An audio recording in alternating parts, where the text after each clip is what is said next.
Para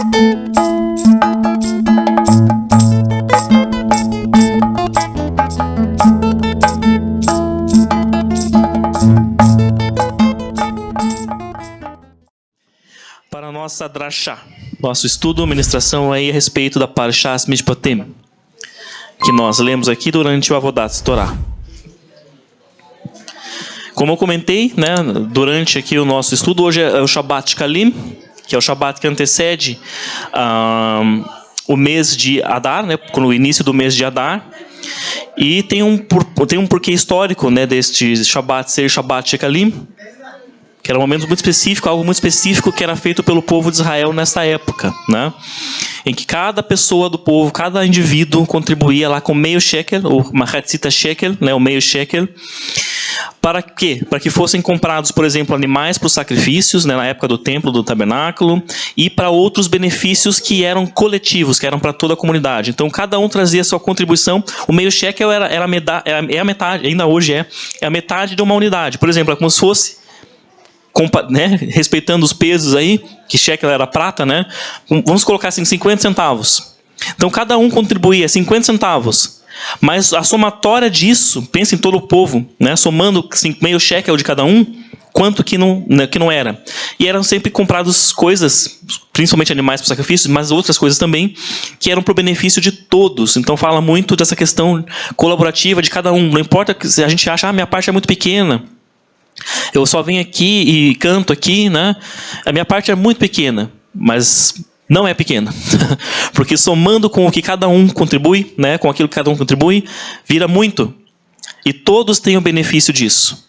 Então o Shabbat Kalim, ele fala muito disso, dessa contribuição, desse algo coletivo, né, que não importa o tamanho daquilo que você contribui, da forma que você contribui, mas sim a somatória de todos como um povo, somando a parte de cada um, o quanto se contribui, né? Nós tivemos aí um desafio para os nossos agentes Motsash, né, nessa semana. Em breve vocês vão ver aí na internet, né, que nós desafiamos eles, cada um na sua casa fizesse, no caso ontem no Erev Shabbat, conduzisse o Erev Shabbat na sua casa. Alguns irmãos já viram, né? Lá a Micaela e o Miguel, que o Edson compartilhou. Então eles tiveram esse desafio ontem. Mas por que isso também? Para eles perceberem que eles também têm como contribuir com a sua parte.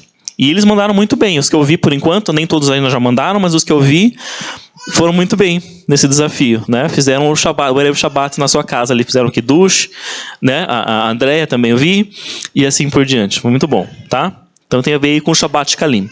Vamos então para o nosso estudo, Shemot 21:1 ao 24:18, Juiz. Êxodo 21:1 ao 24:18. Aí a Haftarah especial de Kalim, como já comentamos aqui, Melachim Bet, 2 Reis 11:17 ao 12:17.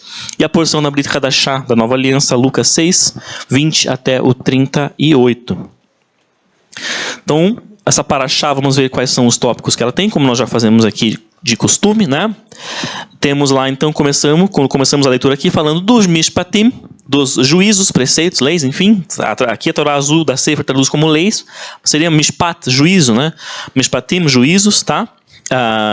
Aí vem a questão do anjo do Eterno, nós vamos falar sobre isso aqui, tá? Também fala sobre uma promessa com relação ali aos cananeus, né? Que se o povo de Israel ouvisse a voz, o Eterno estaria com eles e eles conseguiriam destruir aqueles povos, né, pagãos que estavam ali ocupando a terra de Canaã assim que eles entrassem, né? Vem um pacto, uma renovação do pacto da aliança do Eterno com Israel, quando o povo de Israel diz Na'aseh v'nishma, famosa frase, né? Faremos e ouviremos. Tão dispostos eles estavam a seguir o Eterno. Não, nós não precisamos ouvir, vamos fazer. Vamos fazer e vamos ouvindo, né? Como se fosse assim, estamos dispostos a agir, tá? Faremos e ouviremos, Na'aseh v'nishma. Aí vem, por fim, essa paraxá encerra falando sobre quando Moshe sobe então ao Sinai para começar a receber todas as instruções ali a respeito do tabernáculo e de outras determinações da Torá, tá? Encerra assim essa paraxá de hoje. Então nós estamos aqui no meio, né, de um relato maravilhoso aqui do Êxodo, né, que nós já vimos aí nas últimas porções das últimas semanas, né? Por exemplo, na última paraxá que o Roxo trouxe aqui, né? O que aconteceu na última paraxá? Qual que foi, vamos dizer assim, aconteceram várias coisas. Mas qual que foi o grande momento da última paraxá? Foi o quê? Que o Roxo tratou aqui? O que eles receberam? Lá ao pé do Sinai, as 10 palavras, a Aseret Hadbrot, os chamados 10 mandamentos, né? Em hebraico é Aseret Hadbrot, as 10 palavras, os 10 ditos, vamos assim dizer, né? Traduzindo literalmente, tá? Aseret Hadbrot, as 10 palavras, o povo todo lá aos pés do Sinai, né? O Eterno se manifesta lá sobre aquela nuvem sobre o monte, no topo do monte, e eles ouvem, né, o pronunciar das Aseret Hadbrot, das 10 palavras. Foi o grande momento, né, da última paraxá, Parashat Yitro, né? Então foi algo muito especial, né? Uma revelação do próprio Eterno ali diante de todo o povo. Todos eles viram aquilo acontecer, todos eles ouviram a voz. Todos eles ouviram as vozes de shofar, dos trovões, né? E tudo mais, tá? Então foi algo muito especial e grandioso que aconteceu ali. Mais adiante, umas parashot aí pra frente, nós temos um outro grande episódio, esse não tão maravilhoso, mas ainda assim significativo, que foi o quê? O bezerro de ouro. Nesta paraxá, comentamos aqui nos tópicos, Moisés ele sobe ao Sinai e ele fica lá, né, recebendo todas as instruções do Eterno a respeito do tabernáculo e outras coisas. Tá? Mas quando ele desce, o que acontece? O que o povo está fazendo lá embaixo?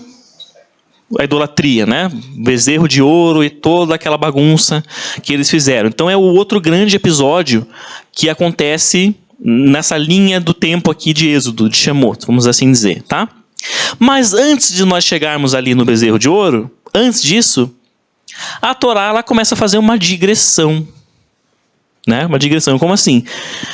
Como que nós lemos essa paraxá? O que tem no começo dela aqui, na paraxá de hoje? Estes são os juízos. Aí começa com uma lista gigante de leis, juízos, mas leis, de regras e coisas aradas todas. Então a Torá lá para. Estou contando toda a história aqui. O povo judeu saiu do Egito, né? Vimos lá as 10 pragas, o povo sai do Egito, atravessa o Mar Vermelho, coisas grandiosas. Aí vem então esse grande momento da entrega das 10 palavras, né? Dos 10 mandamentos lá no Monte Sinai. E a Torá vai parar. Opa, para um pouquinho. Vamos falar de leis agora. Vamos falar de leis? Vamos. Então, ó, esses aqui são juízos. Quando você tiver um escravo hebreu, você vai fazer isso. Por quê que isso está aqui? Lembra que eu comentei isso aqui? Vamos questionar um pouco a Torá hoje, no bom sentido. Por que isso está aqui? Por que não continua a história? Por exemplo, podia continuar. Ok, Moisés subiu e daí recebeu lá, todas as instruções. E quando Moisés desceu, aconteceu isso. Podia continuar direto e colocar essas leis lá no final. Né? Tipo, fosse um anexo assim, ó. Contamos a história, contamos a história toda, e agora vocês vão aprender sobre as leis. Daí ficava no anexo, no livro à parte lá, livro das leis. E listava tudo. Não seria, na nossa lógica, mais lógico? Né? Seria um pouco mais lógico na nossa perspectiva. Né?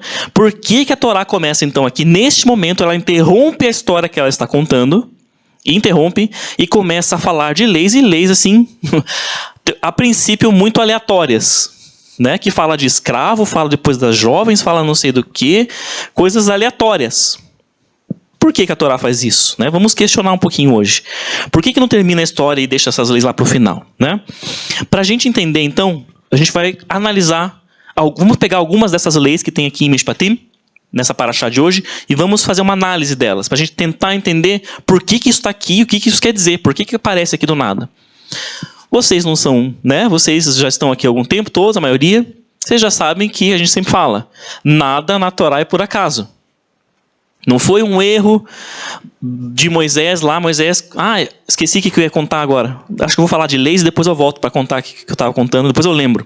Não foi um erro, não foi assim uma inserção de alguém posterior.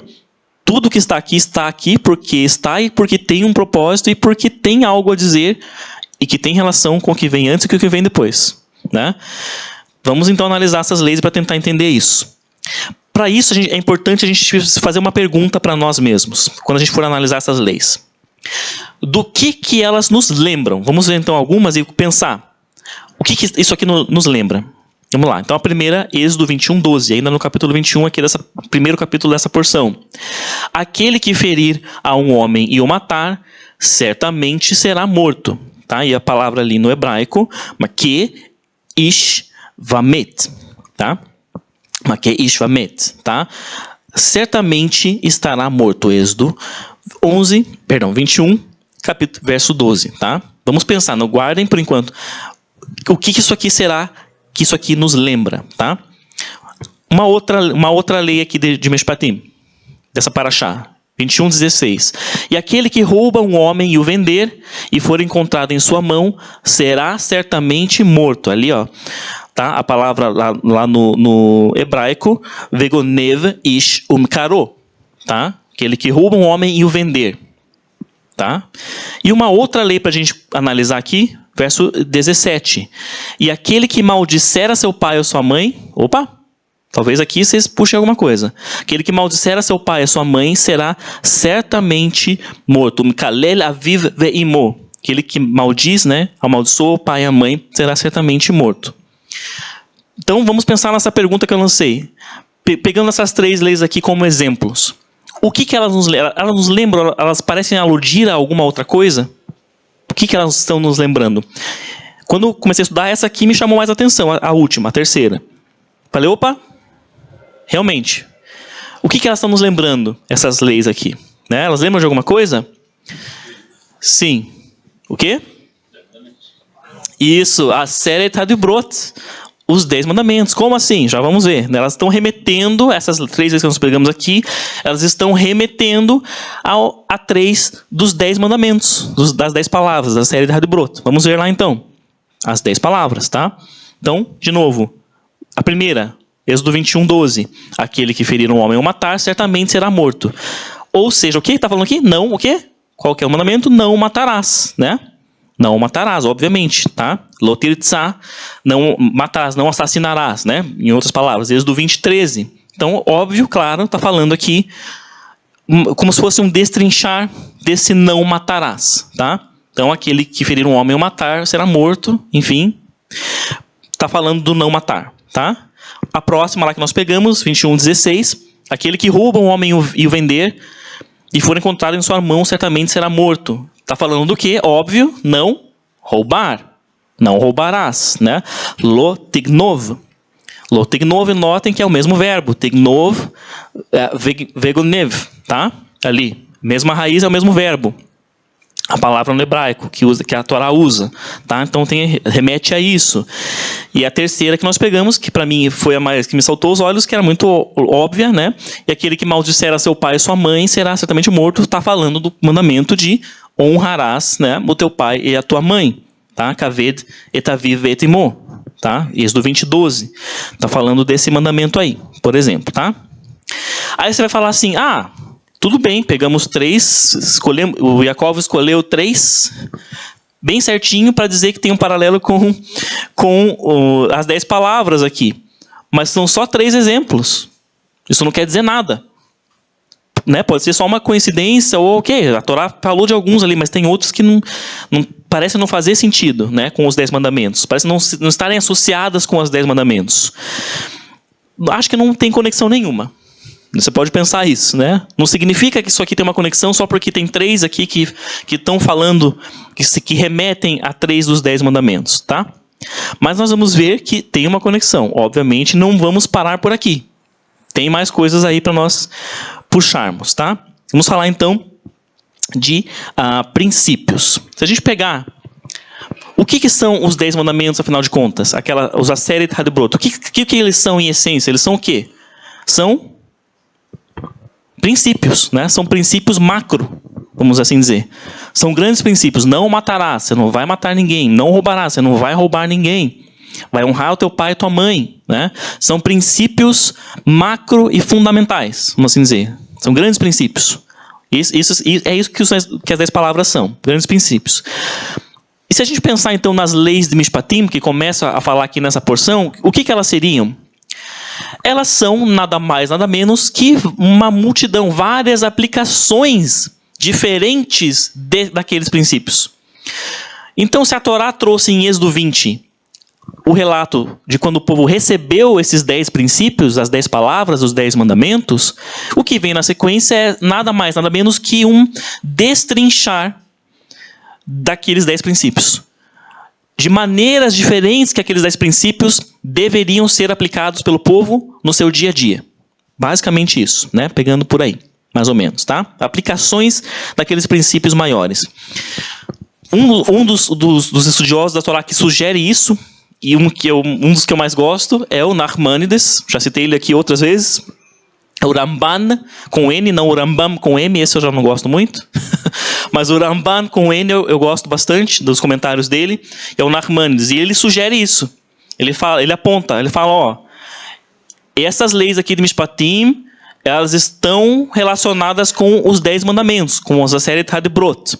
Só que o Nachmanides, ele para por aí. Ele não vai explicar. Ele não faz uma explicativa de por que é isso. Ele simplesmente aponta essa questão. Identifiquei aqui que tem uma associação desses Mishpatim aqui com os 10 mandamentos que vêm antes, tá? Mas ele não vai destrinchar essas coisas, tá? Mas nós aqui vamos tentar explorar mais algumas dessas conexões para entender melhor o porquê disso. Ok, sabemos que parece haver uma conexão. Por quê? Qual o objetivo, qual o propósito disso, tá? Nós vimos então 3 leis, né? No slide anterior nós vimos 3 leis que claramente têm uma conexão com 3 dos 10 mandamentos. Remetem aos Aseret HaDibrot. Mas tem outros Mishpatim aqui nessa porção, que se você pegar e ler, você vai pensar, isso aqui tem conexão com os 10 mandamentos? Como?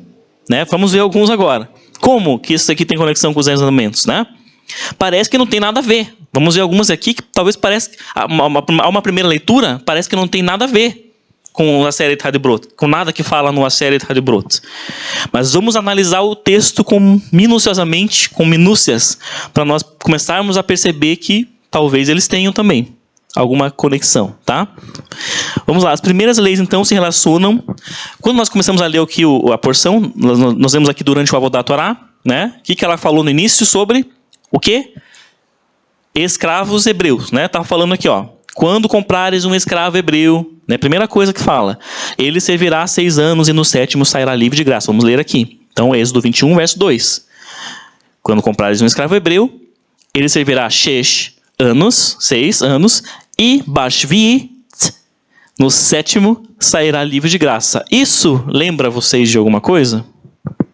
Você pode pensar, mas os Aseret HaDibrot não falam de nada de escravo, né? Não fala lá, não farás escravo. Não fala isso nos 10 mandamentos. Mas tem outro fator aqui nesse trecho que fala de alguma coisa. Shabat. Tá falando, ó, 6, você vai fazer alguma coisa por 6x, 6 alguma coisa, e no 7º acaba essa coisa que você estava fazendo. Olha só. Mesmo princípio, né, do Shabat. Se a gente for lá para Êxodo 20, tá lá, ó. 6 dias, Sheshet, trabalharás e farás toda a tua obra, e no 7º você vai cessar, porque é o dia de Shabat do Eterno teu Deus. Aí nele você não faz nenhuma obra, né? Então, esse mishpat aqui, que fala que no escravo hebreu, se você tivesse um escravo, se um judeu tivesse um escravo que era um outro judeu, ele só serviria por 6 anos e no 7º ele sairia livre. Acabou. Cessou o serviço, acabou, ele vai ficar livre. É isso que está falando, né? Aqui em outras palavras. Como se as leis relacionadas a essa escravidão aqui, essa servidão, não sei que palavra usa aqui, né, estivessem relacionadas ao Shabat. Olha só que interessante. Né? O que tem a ver escravo com o Shabat? Afinal de contas. Ou será que o Shabat tem mais aspectos do que nós imaginamos numa leitura só desse texto aqui, de Êxodo 20? Né? Vamos ver então, vamos analisar. Falando de aspectos. Então, as leis, né, da Torá, elas costumam, da Torá e no geral, vamos assim dizer, né, elas costumam envolver ações das pessoas. Como assim? Por exemplo, né, os impostos que nós pagamos são leis. Né? Existe uma lei, ó, vocês têm que pagar o imposto disso, imposto daquilo, é lei. Né? É uma lei, por exemplo. Nós vamos e temos que fazer. Nós temos uma ação nessa lei, que é irmos e pagarmos o nosso imposto, né? Direto ou indiretamente, por exemplo, né? Mas as leis aqui de Mishpatim, elas não são só sobre essas ações que são feitas. Por exemplo, no escravo hebreu. Tem um escravo hebreu, então eu sei que daqui ele está me servindo por 6 anos e no 7º eu tenho que deixar ele livre. É uma ação. Não posso segurá-lo, então tenho que deixá-lo ir. É uma ação. Mas elas não são só sobre essas ações, essas leis. Como assim?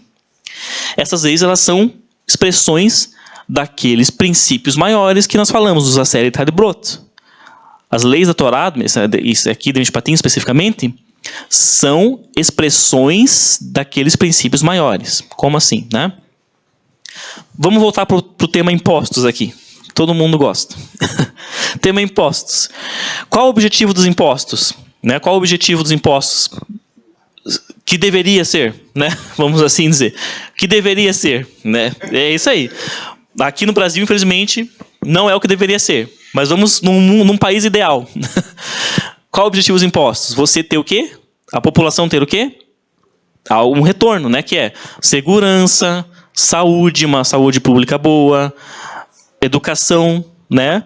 Para as crianças, enfim, asfalto na rua, enfim, uma infinidade de coisas, né? Água, né? Enfim, a parte sanitária. Os impostos, teoricamente, eles têm esse objetivo. Então eu vou e contribuo com o meu imposto sabendo que eu terei um retorno maior, né, por parte do governo. É isso, basicamente é isso, né? Benefícios que vão, na verdade, ser para todos, para toda a sociedade, não só para mim, né? Todos poderiam desfrutar lá de uma saúde pública, todos poderiam desfrutar de uma rede sanitária, de esgoto e assim por diante. Benefícios que são para todos, para toda a sociedade. E talvez a Torá ela esteja ensinando também essa perspectiva sobre o propósito das leis que ela está falando aqui. Como assim, né? Apesar de as leis elas serem, assim, às vezes bem diferentes na prática, né? Essas leis que nós falamos aqui, por exemplo, o escravo hebreu e o Shabat, são coisas, né, que tem a questão do escravo com o mandamento do Shabat. São coisas que nos soam muito diferentes, tematicamente falando, né? Apesar dos elementos que a gente identificou ali, mas a temática delas é bem diferente uma da outra, né? Então, apesar de elas serem diferentes na prática, elas ambas são como se fossem duas expressões diferentes de um mesmo princípio. Então, como se nós tivéssemos ali um princípio grande, macro, que se aplica de formas diferentes, que se expressa de formas diferentes. Mais ou menos isso, entenderam? É um grande princípio que você consegue aplicar ele de várias formas. Como se fosse isso. Então vamos pensar nessas duas leis aqui. O escravo hebreu e o Shabat, né? Pergunta. Lembrem-se, assim, a gente muitas vezes a gente recebe, e eu falo isso por experiência própria, quando estava na época numa igreja, a gente recebe esse ensinamento assim: você não pode questionar. Não questiona. Não questiona a palavra, não pode. Não pode fazer isso. Você vai ser punido se você questionar a palavra. Eu ouvia isso. E eu tinha esse medo. Não pode. Está escrito aqui, é isso. Acabou. Não sei porquê, mas é isso aqui. E na verdade não é assim. E não é isso que o Eterno quer. Ele quer que a gente questione. Ele quer que a gente pergunte: mas por que isso aqui? Por que isso está aqui? Eu quero entender. Não é um questionar assim, sabe, de você questionar porque você quer ficar cutucando. Não é isso. É porque você quer entender. Porque você está buscando. Eu preciso entender o que está dizendo aqui. E sim, nesse sentido, nós temos que questionar a Torá. Sempre, nesse aspecto. Para nós entendermos por que isso está aqui. Por que isso é assim. E eu vou lançar uma pergunta. Por que o escravo hebreu só podia servir 6 anos e tinha que sair livre no 7º? Por que é isso? Por que isso é assim? Era assim. Por quê? Né? Quando o senhor, o dono do escravo, vamos pensar naquele tempo, tinha lá um hebreu rico, lembra-se o Pedro comentou aqui, de fato, né? Muito interessante, aliás, Pedro. Não tinha pensado nessa perspectiva, muito boa o comentário. Tinha lá um hebreu rico, com muitas posses, e ele tinha um escravo que era hebreu também, né? Que pertencia ali aos seus bens, vamos assim dizer, né? Quando ele era no 7º ano desse escravo hebreu, ele era forçado, ele tinha que deixar aquele escravo ir, porque assim a Torá determinava, né? Ele tinha que deixar aquele escravo ir, não tinha jeito. O que acontecia com esse senhor? O que ele tinha que entender ali, naquele momento que ele tinha que deixar aquele escravo ir? Que ele o quê? Não era dono daquela pessoa. Por mais que ele tivesse comprado aquela pessoa para servi-lo, ele não era dono dela. Não pertencia a ele. Ele não era senhor de coisa nenhuma. Porque o dono daquela pessoa, daquele hebreu, era o Eterno. E o Eterno determinava que no 7º ano ele deveria deixá-lo livre. E isso tem muito a ver com o que o Pedro comentou aqui. Era ele entender que, por mais posses que ele tinha, nada era dele. Ele não era dono de nada. Ele não era senhor de coisa nenhuma. Tudo pertencia ao Eterno. Esse era o princípio por trás dessa lei de libertar o escravo hebreu no 7º ano. Esse era o princípio, né? E o Shabat? Eu acho que eu estou pulando por aqui, mas tudo bem. O Jacob faz os slides e o Jacob esquece o que ele pôs nos slides. É assim. Tá ali. Então, ele nada tinha, né? E o Shabat? Então, o Shabat, o que ele faz? Ele nos lembra, tudo era os Motsashim que fizeram aí ontem o Erev Shabat, estão todos lá, né? Só o Mateus que está aqui. Que o Mateus já é bar mitzvah, já fez bar mitzvah. Quando a gente faz o Erev Shabat, a gente tem uma bênção específica, a gente fala o quê? O Shabat é o quê?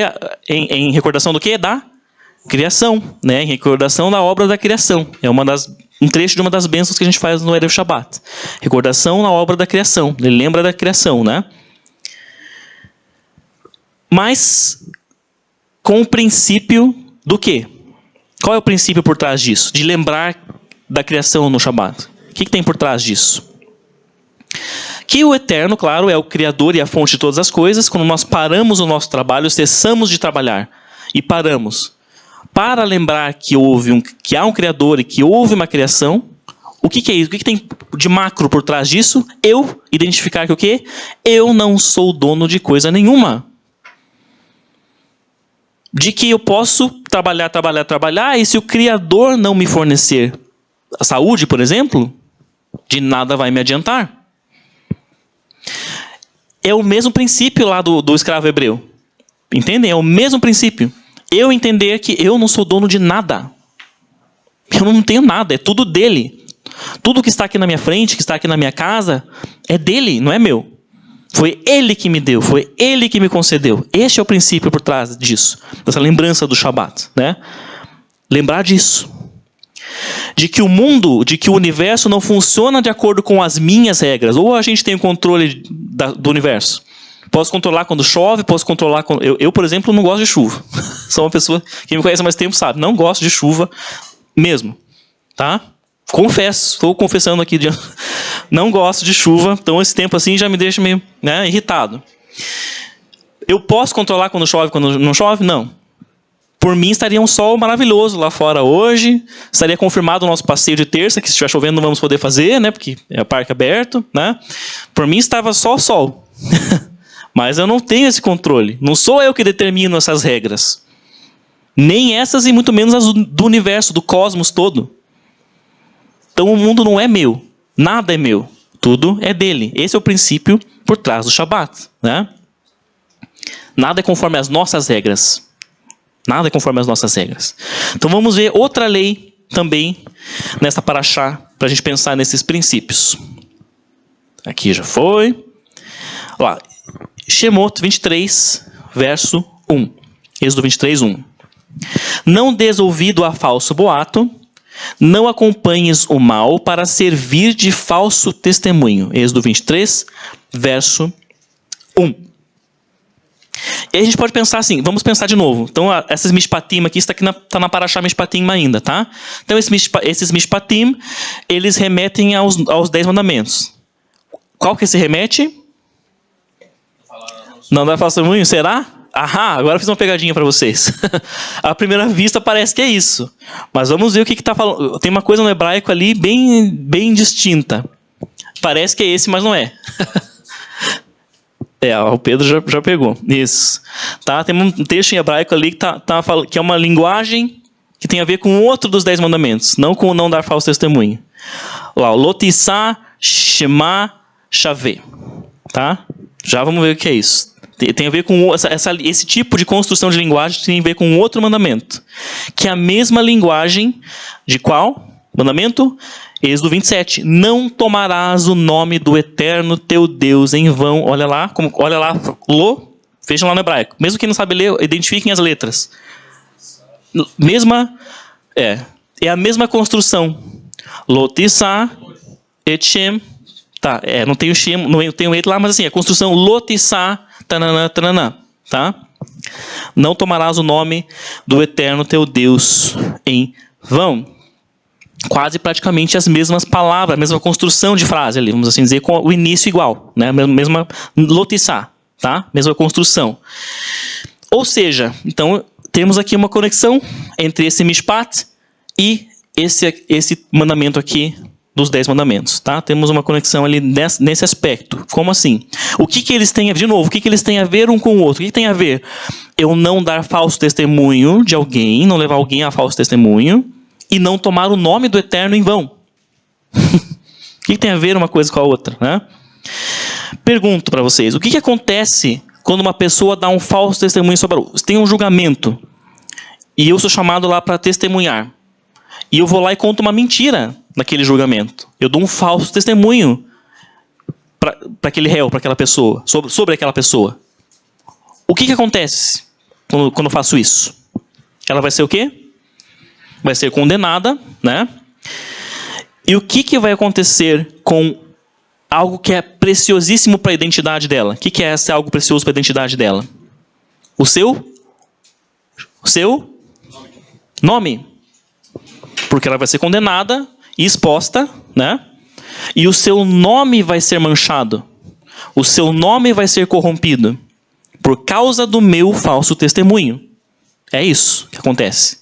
Algo que é fundamental, a identidade dela é corrompido, é manchado, é quase destruído por causa do que eu fiz, do meu falso testemunho, tá?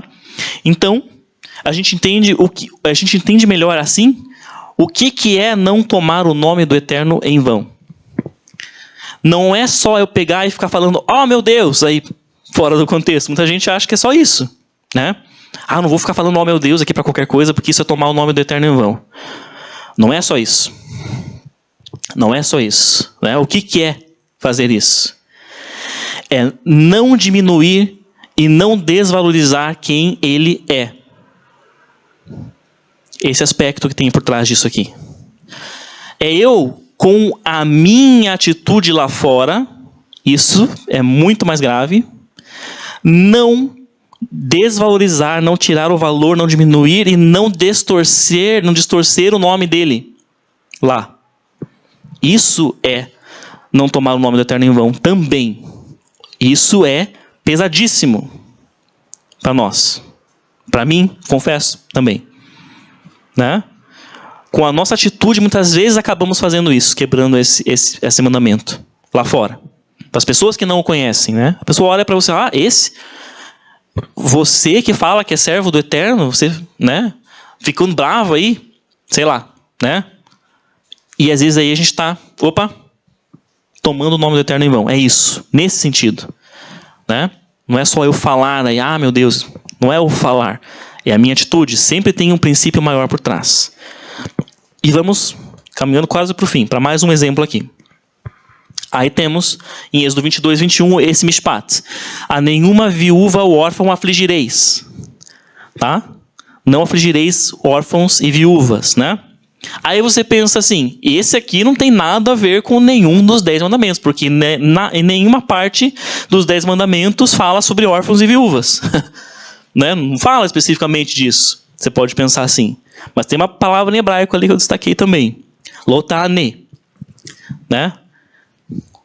Aliás, lotinun. Lotanun. Tá? Por que essa palavra está ali? Porque essa palavra remete a uma que aparece lá na série Tadbrot. Em Êxodo 20, verso 13. Aí sim, olha lá. Não darás falso testemunho, lotane, contra o teu próximo. Mesmo verbo, tá? Lotanun, lotanun e lotane, mesmo verbo. Mesmíssimo verbo usado aqui pela Torá, tá? Mesma expressão, inclusive. Traduzindo literalmente esse lotanun, que lá a Torá que traduz como essa Torá fala afligireis, não afligir. Uma tradução mais literal ainda seria não maltrate, não maltratar o órfão e a viúva, não maltratar alguém. Seria isso. E se a gente aplicar esse verbo, então, lotanun, aqui como lotane, nesse sentido de não maltratar, como que fica esse mandamento, essa série dos 10 mandamentos? Não maltrate, como se fosse assim, não maltrate o seu próximo dando falso testemunho contra ele. Como se esse falso testemunho fosse um maltratar o outro também, né? É isso. Esse tane, ele remete a uma ideia de opressão, de alguém que tem poder de alguma forma, né? Seja financeiramente falando, seja um juiz, sei lá, qualquer coisa, alguém com poder oprimindo alguém que é fraco. Então é o poderoso oprimindo o fraco. Essa expressão, esse verbo, ele tem essa conotação no hebraico de opressão, de um poderoso contra um fraco, tá? É isso. Então, num tribunal, de novo exemplo do tribunal, um testemunho tem o quê? Poder. Se eu vou lá e eu conto uma mentira, eu dou um falso testemunho, eu tenho o poder de condenar aquela pessoa ou não. Eu tenho, né, um poder, de certa forma. E é nesse aspecto que esse verso se dá também. De eu não abusar do poder que eu tenho em qualquer contexto, em qualquer situação, para maltratar, para fazer mal para o outro. É isso. Esse é o princípio macro aqui, deste mandamento, tá? E desse mishpat. Não maltratar o outro. Não abusar do poder para prejudicar o outro. Nesse sentido. E tem um, tá ali, né? Tem um que é um adendo meu aqui, que eu achei bem interessante também, um mishpat, que fala o seguinte, Êxodo 23, 20 ao 22. Eis que eu envio um anjo diante de ti, aí guarda-te diante dele, escuta a sua voz e não te rebeles contra ele, pois não perdoará os vossos delitos, porque o meu nome está nele.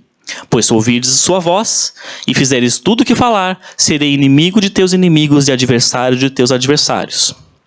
Existe uma discussão grande, bem grande, inclusive no meio messiânico, sobre quem que está falando aqui desse anjo, né? No meio judaico tradicional existe essa discussão também. Existem os rabinos que falam, isso aqui está falando de Moisés. Era Moisés, que era o imediato ali. Então é Moisés que é enviado diante do povo, e eles teriam que respeitá-lo, né, e honrá-lo, para que o Eterno estivesse com eles. Tem sentido, né? Mas existem outros rabinos, e alguns muito, muito respeitados, que falam, isso aqui está falando do Metatron. Já ouviram falar do tal do Metatron, né? O anjo Metatron que o Eterno colocaria diante do povo. Alguns rabinos, eles falam isso. E no meio messiânico existe também uma discussão. Isso aqui está falando de Yeshua? Alguns falam, não, isso aqui não é Yeshua, era o anjo mesmo.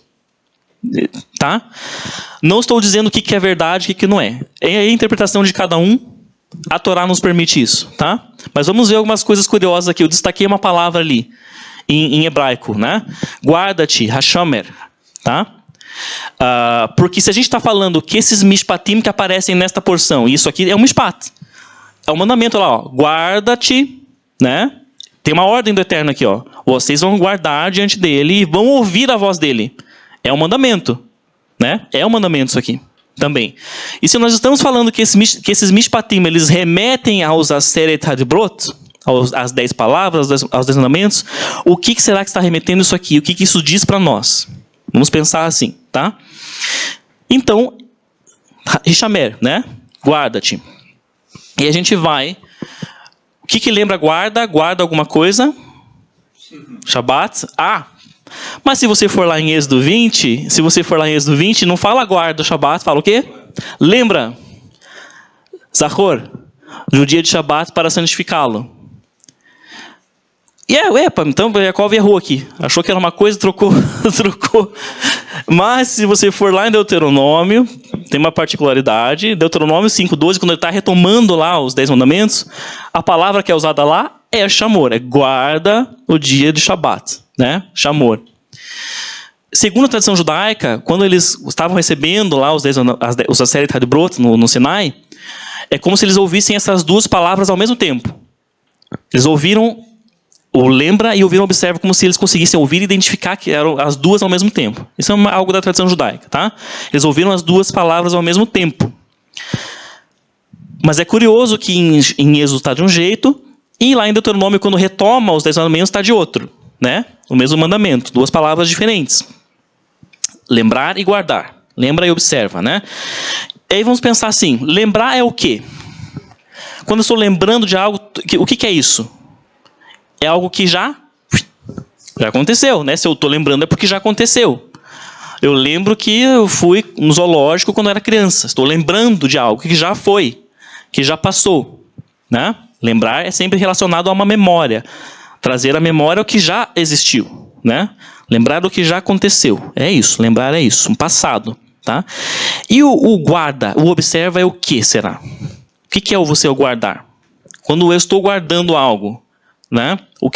Quando nós guardamos as festas aqui, o Roxo sempre fala, as festas são o quê? Aponta o quê? Pro futuro. Se eu guardo algo, é como se eu quase estou profetizando algo. Eu estou vivendo aqui isso aqui, porque eu sei que isso aqui significa algo que virá. Quase isso, tá? Então, se a gente tem um lembra que remete ao passado, nós temos um guarda que remete ao futuro. Ao você fazer algo profeticamente, até, vamos assim dizer, remetendo a algo que vem no futuro, tá? Aleph Tav, isso mesmo, o início e o fim, tá? Então tem a ver com isso. A gente já falou aqui também várias vezes, o Shabat ele é o que também? Ele remete à criação, né? Ele remete a lembrar que o Eterno cessou a sua obra, nos lembra da criação. Mas ele remete ao que também? Para que ele aponta? Para o milênio, né? O Shabat ele aponta para o milênio de paz lá no final também, quando Yeshua estará reinando de Jerusalém, em Jerusalém e de Jerusalém, né? Sobre toda a terra, tá? Ele remete ao milênio também, né? E aí você pergunta assim, mas olha o que fala ali, né? Que, guarda-te diante desse anjo. Aí guardem para vocês quem quer, eu tenho minha opinião. Mas guarda-te, pensando nesse princípio aqui, guarda-te diante dele, escuta a sua voz, e não te rebeles contra ele. Porque ele não vai perdoar os vossos delitos. Olha só, está falando de Yeshua não vai perdoar os delitos? Porque o meu nome está nele.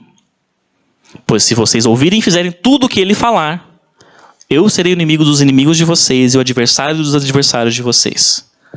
Como assim não vai perdoar? Existe uma chave aqui, algo quando eu estava estudando esse texto, algo me chamou a atenção. Eu lembrei de um midrash, o Pedro já citou aqui, eu já citei aqui, vários já citaram aqui. Tá? Tem uma frase-chave aqui que me ajudou a entender isso. Tem um midrash, contando bem rapidinho, nosso tempo está indo, que fala de um rabino, lá das épocas, né, do 2º século, que ele está lá perto do túmulo de um outro rabino, e ele encontra o profeta Elias. Lembre-se, Elias não morreu, né? Elias foi levado, tá? Mas nesse midrash, é uma história, tá? Ele encontra o profeta Elias e ele fala, Elias, nossa, que bom conhecê-lo, né? Que honra. Eu quero que você me diga o seguinte, Elias, quando que o Messias vai vir? E o Elias responde para ele, eu não tenho como dizer isso, vai, pergunta você para ele. Daí o rabino diz, tá, mas Elias, mas onde que ele está? Então eu ia perguntar para ele. E o Elias responde, Ó, uma coisa bem interessante. Ele está lá nos portões de Roma. Nos portões de Roma. Né? Sentado lá entre os leprosos. Olha que interessante. Né? Vai lá e pergunta você para ele. Aí o rabino pega e vai. Faz lá, trajeto, vai para Roma. E procura, vai lá entre os leprosos e procura. E ele encontra o Messias. Porque o Elias dá umas instruções. A gente vai estar atando não sei o quê. Tem particularidades aí. Tá? Depois vocês procuram esse midrash. E ele vai, Messias, mestre, que bom o senhor está aqui, então eu queria te perguntar uma coisa. Quando que o senhor vai vir para restaurar Israel? E o Messias responde para ele assim, hoje. Hoje, só fala isso, hoje. E o rabino, meu Deus, eu tenho que voltar correndo e avisar todo mundo. Eu preciso avisar que o Messias vai vir hoje. E ele pega e volta, faz todo o trajeto de volta para avisar, e ele começa a alardear, olha o Messias, eu encontrei o Messias, ele disse que vai vir hoje. E o dia vai passando, chega o pôr do sol e nada do Messias aparecer, e faz a viração do dia, vira a noite, acabou o dia no calendário judaico, o Messias não apareceu. E o rabino fica frustrado e muito bravo, óbvio, né? Imagina a vergonha que ele passou, anunciou para todo mundo que o Messias ia hoje, o Messias não apareceu. Passam-se vários dias depois, né? Ele encontra de novo o profeta Elias, naquele mesmo lugar inicial. E ele pergunta, e o Elias nota que ele está de cara amarrada, com aquele bico, né? E o Elias, e daí, meu filho, tudo bem? E Elias fala, e o rabino fala, tudo bem, mas o Messias mentiu para mim. Ele me enganou. Daí o Elias pergunta, como assim? O que ele te disse? E o rabino fala, eu perguntei para ele, como você falou, eu perguntei para ele quando que ele iria vir e restaurar Israel. E ele falou hoje. Só que ele não apareceu, eu anunciei para todo mundo. E que ele tinha falado que vinha hoje e ele não apareceu, não veio. Estou muito bravo. E o Elias responde assim, olha meu filho, você que não entendeu o que ele disse. Ele disse o seguinte, hoje, se ouvirdes a sua voz. Essa é a resposta que Elias dá. E encerra assim o midrash. Se ouvirdes a sua voz. Hoje, se ouvirdes a sua voz. Né? Isso remete ao Salmo 95. É da onde Elias tira esse trecho. Quando fala, né? Porque ele é o nosso Deus e nós o povo do seu pasto e ovelha da sua mão. Se hoje ouvirdes a sua voz, não endureçais o vosso coração, assim como na provação e no dia da tentação no deserto. Quando os vossos pais me tentaram, me provaram e viram a minha obra. Nós lemos isso aqui também, né? Na liturgia. É um povo que erra de coração e não tem conhecido os meus caminhos, a quem jurei na minha ira que não entrarão no meu repouso. O que está falando lá em cima? Que ele não o quê? Não perdoará os vossos delitos. Por quê? Porque isso aqui está falando de um tempo lá da frente. Lá da frente. Quando? Aqui que o Shabat remete ao milênio. Quando Yeshua voltar como rei, a sua configuração, vamos assim dizer, a sua autoridade será muito diferente do que foi quando ele veio na sua primeira vinda. O que é um rei na palavra? Quando o Eterno é colocado como rei, como criador, o que é? Ele é um rei, o que é um juiz. Né? E Yeshua, quando ele estiver de volta, será assim. Ele virá como um juiz. Nesse aspecto, ele não perdoará os vossos delitos, nesse sentido. Entenderam? Se não ouvirdes a sua voz, se você não ouvi-lo, ele não perdoará os vossos delitos. É o que está escrito ali. Né? Se você se rebelar contra ele, ele não perdoará os vossos delitos. Né? E isso aqui está falando desse tempo vindouro, futuro, que nós ainda também não alcançamos. Tá? Remete a isso. Então, para mim, diante disso tudo, minha opinião é que sim. Isso aqui, esse trecho está, minha opinião, vocês podem pensar diferente à vontade. Está falando, sim, de Yeshua. Por conta desses detalhes e dessa associação aqui com o mandamento do Shabat. Também, tá? Que remete ao milênio. Minha opinião. Sobre o milênio, sobre o milênio, tá? O Yeshua depois, quando ele virar como rei, tá? Para mim, minha opinião. E essa questão com esse midrash, muito interessante, né? Se você ouvir a voz, olha que midrash profundo, quase podia estar aqui na Brit Hadashah. Porque é isso, Yeshua ele vem quando? Hoje, se você ouvir a voz dele, ele vem hoje para você. Se você ouvir, ele vem hoje. É isso que ele queria dizer. Se você não endurecer o seu coração, é hoje que ele vai vir. É isso. É isso. Né?